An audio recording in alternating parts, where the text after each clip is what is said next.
네, 반갑습니다, 여러분. 오늘 이제 26강이고요. 교과서 페이지로는 134에서 134페이지. 그래서 인구 문제에 대한 두 번째 시간인데, 지난 시간에는 우리가 세계적인 규모에서 선진국가와 개발도상국가에서 발생하는 인구 문제를 살펴봤다면, 오늘 이제 우리나라에 조금 포커스를 맞춰서 우리나라에서 발생하는 인구 문제는 어떤 게 있을까? 를 같이 한번 살펴보도록 하겠습니다. 자, 우리나라는 선진국가일까요? 아니면 개발도상국가일까요? 네, 우리나라는 경제적으로 선진국가에 속합니다. 그러다 보니까 지난 시간에 우리가 배웠던 선진국가들이 겪고 있는 인구 문제인 저출산과 고령화 문제를 우리나라 역시 겪고 있겠죠.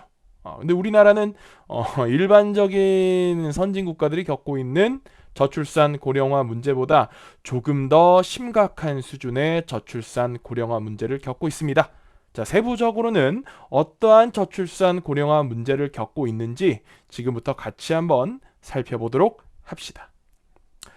자, 우리나라의 저출산 문제부터 한번 같이 볼까요? 우리나라는 이미 초저출산 사회입니다.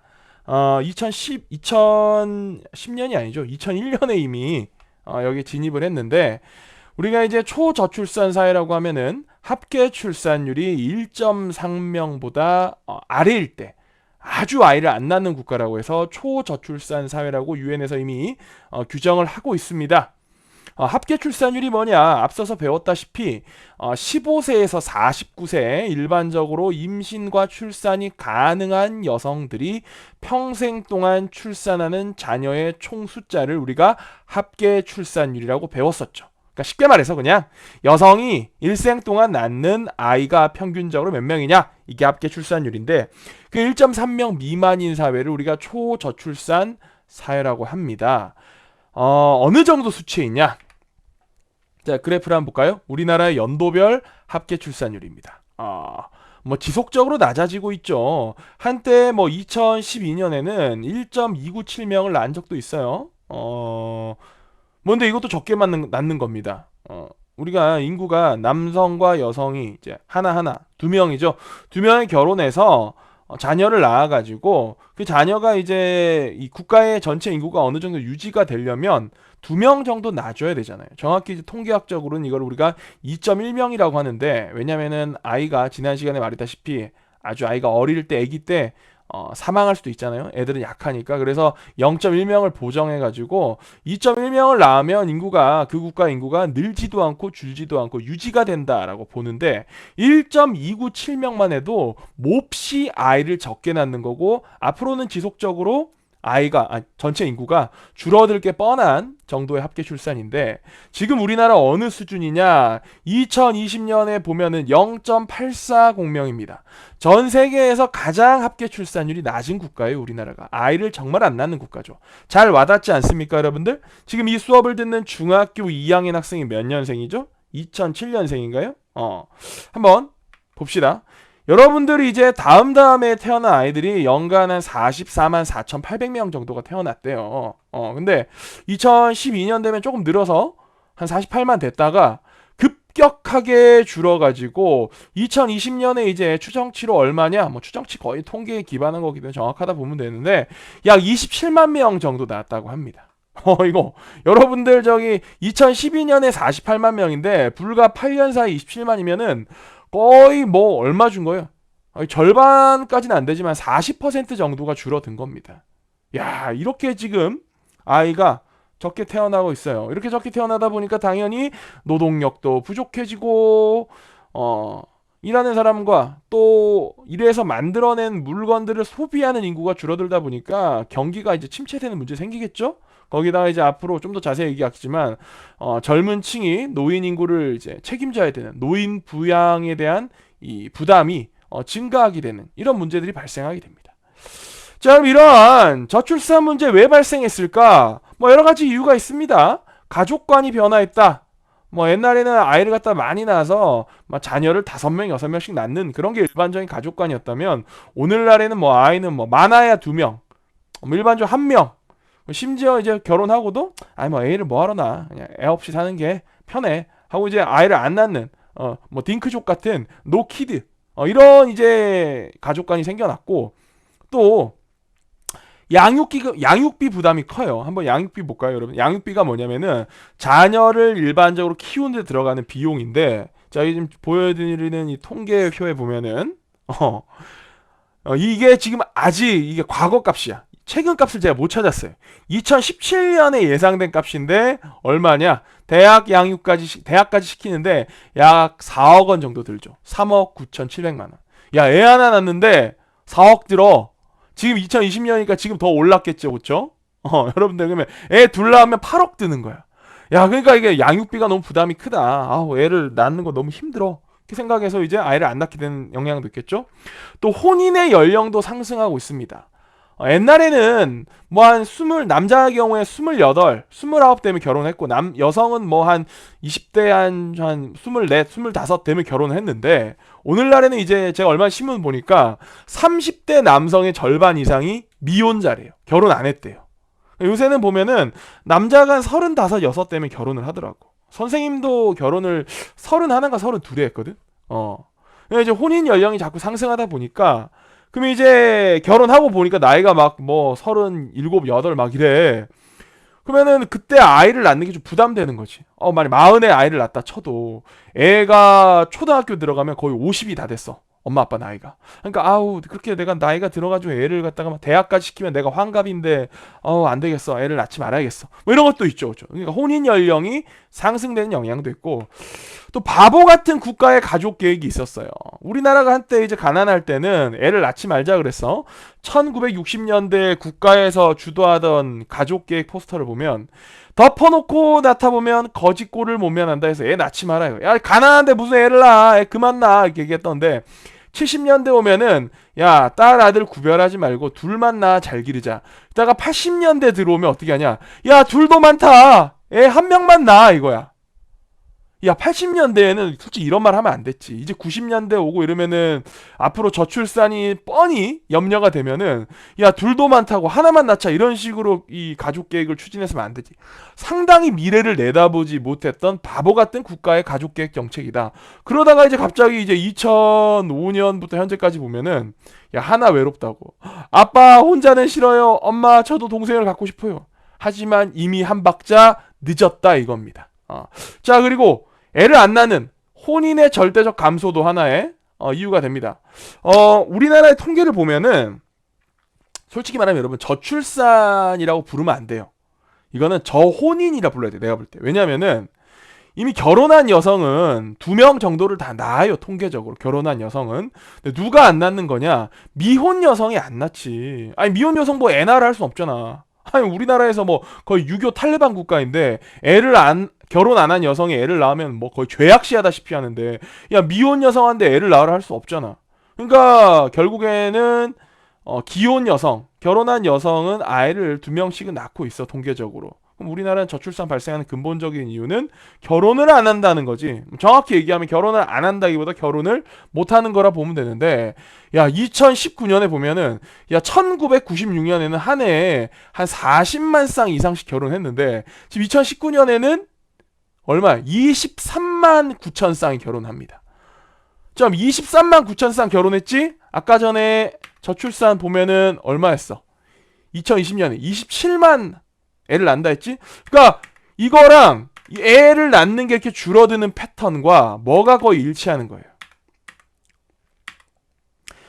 혼인에 이렇게 줄어드는 패턴이 거의 일치하는 거야. 그러니까 정확히 얘기하면은 저출산 문제가 아니고 저혼인으로 인해서 출산이 감소한 거다, 이렇게 보면 되는 겁니다. 자, 해결 방안 뭐냐? 해결 방안. 해결 방안 볼까요? 해결 방안들 뭐 뻔하게 나와 있는 건데, 해결 방안이라고 나와 있는 것들 한번 보자. 어떤 게 있냐? 임신과 출산 관련 의료비를 지원해 준다. 그래서 요새 이제 결혼이 늦어지다 보니까 여성의 이제 나이가 들게 되면 임신하기가 쉽지가 않습니다. 그래서 이제 난임 부부, 결혼하는 게 임신이 어려운, 결혼했는데 임신이 어려운 난임 부부의 시술, 뭐 각종 뭐 체외 수정이나 인공 수정 같은 이런 의료적인 기술들이 있는데 이게 비싸. 여기에 대해서 국가가 시술비를 지원해 준다는 겁니다. 뭐 그래서 뭐 몇십만에서 뭐 100만 원 정도까지도 지원해 주는 거죠. 이런 이제 지원 방안도 있고, 또 뭐 양육비나 보육료를 또 지원해 줍니다, 국가가. 보면은 뭐 선생님도 지금 애가 둘인데 양육수당과 아동수당을 이제 받아서 뭐 한 달에 대충 보면은 뭐 한 4, 50만 원 정도 지원을 받고 있는 것 같아요. 그래서 뭐 앞으로 또 더 늘릴 거다 이렇게 하는데, 사실 웃긴 게 이 양육수당과 아동수당 뭐 안 주는 거보다는 고맙지, 안 주는 거보다는 주는 게 땡큐인데, 이거 한 아이에 대해서 쭉 다 받아봤자 얼마 받냐면은 한 아이가 이게 7센가까지 나오거든. 이게 얼마 되냐면 총 내 계산해봤어. 대략 한 800만 원 정도 받더라고. 800만 원. 양육과 보육수당에 800만 원 정도 나오는데, 야 아까 봤잖아. 애 하나 키우는데 양육비 얼마 든다고? 4억 들어. 4억. 야 4억 드는데 지금 800만 원 주면서, 야 애나, 야 4억 들지만, 애 하나 키우는데 4억 들지만, 미안한데 국가는 얼마 줄게? 800만 원 지원해 줄게. 나머지 3억 9천 200만 원은 여러분들 개인이 알아서 부담하시고 뭐 알 바 아니고, 800만 원 지원해 드릴 테니까 애 좀 많이 낳으세요. 좀 웃기지 않냐? 아니 뭐 800만 원 주니까 고맙긴 해. 안 주는 거보다. 옛날에 부모들은 그것도 지원 못 받았는데, 그 뭐 주는 고맙긴 한데 이게 좀 웃기다 이거야. 애 하나 키우는데 4억 들어가는데 800만 원 지원을 주면서 3억 9,200만 원은 나머지는 부모가 알아서 부담하시고 애 좀 많이 낳으세요. 좀 웃기다는 거지. 약간 뭐 감사합니다. 어쨌든 주시니까 많이 열심히 애 키우겠습니다. 자, 그다음에 교육 시설 확대한다. 뭐 지금도 보면은 여러분들 우리나라 전국의 이 유치원 다니는 아이들이 원화 수가 비율이 어떠냐? 사립 유치원에 다니는 애들이 75.8%. 야, 4분의 3이야. 국공립, 나라에서 주도해서 짓는 국공립 유치원 24.2%. 야, 왜 이럴까? 뭐 나라에서 하는 유치원을 못 믿어가지고 그럴까? 부모들이, 야 사립 유치원 비싸. 심지어 국공립 유치원 싸다고. 국공립 유치원 보내면 좋은데 사립 유치원에 왜 보낼까? 뭐 솔직히 근본적인 이유는 뭐 좀 뭐 있겠어요. 국공립 어린이집 유치원 이런 데 보내면 이게 좀 말이 안 돼. 이게 좀 약간 복잡한 문제긴 한데, 뭐냐면은 유치원에 보내잖아. 병설 유치원, 초등학교 딸려는 병설 유치원 이런 데 보내거나 뭐 국가에서 지은 단설 유치원 보내면은 뭐 교육 과정이 12시 되면 끝난대. 대충 12시. 낮 12시 되면 끝나. 그럼 그때부터는 이제, 야 근데 12시 끝난다고 부모가, 맞벌이 부모가, 유치원 12시 끝났네요? 데리러 가야죠. 직장 때려치우고. 이게 돼? 이게 안 되지. 12시부터 어떻게 해야 되냐? 종일반이라는 걸 맡겨. 종일반.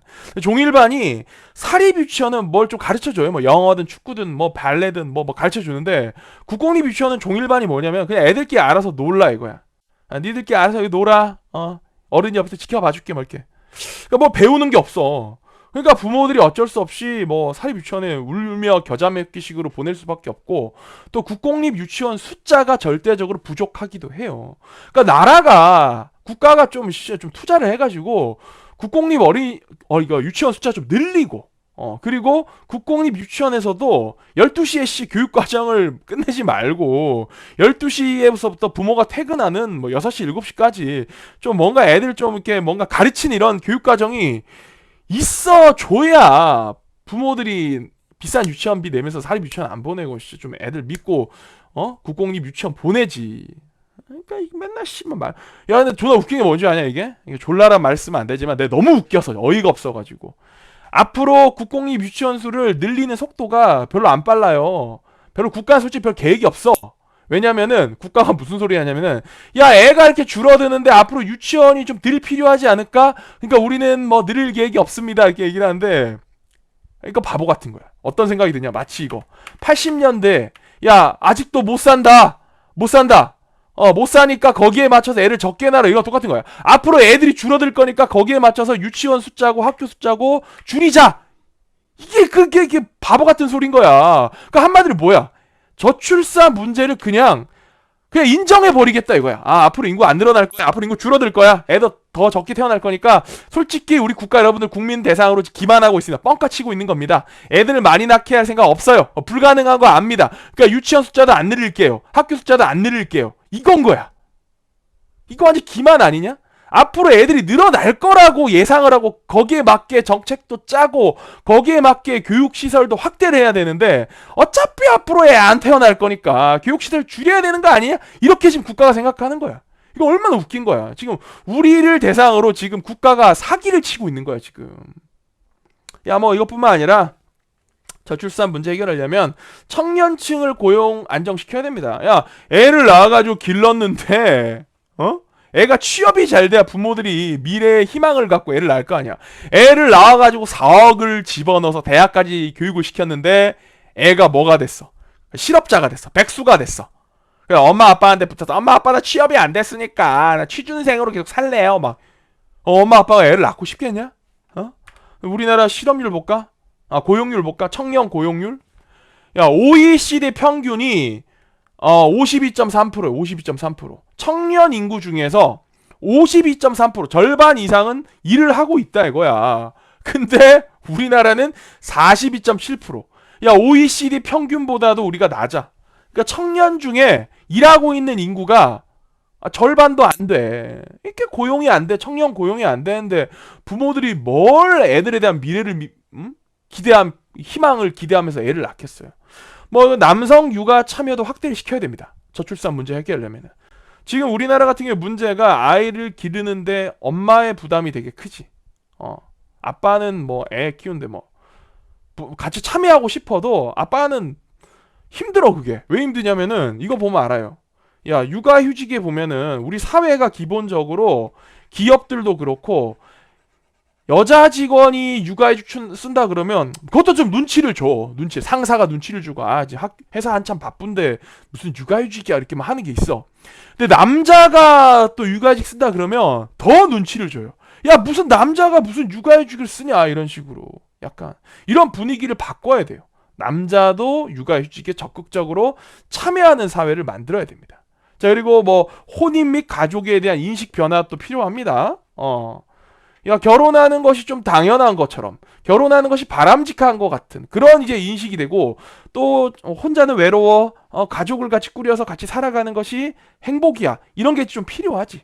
자 그래서 이런 식으로 좀 사회가 바뀌어가야 된다는 거. 이런 것들이 이제 저출산 문제의 해결 방안입니다. 근데 벌써 시간이 17분이 지났네. 일단 여기까지 1부를 끝내고 다음 시간에 바로 이어서 2부를 한번 진행해 보도록 하겠습니다, 여러분들. 자 여기까지 일단 1부예요. 1부 여기까지 일단 끝. 다음 시간에는 이제 아마 우리나라의 고령화 문제에 대해서 한번 얘기를 한번 해보겠습니다.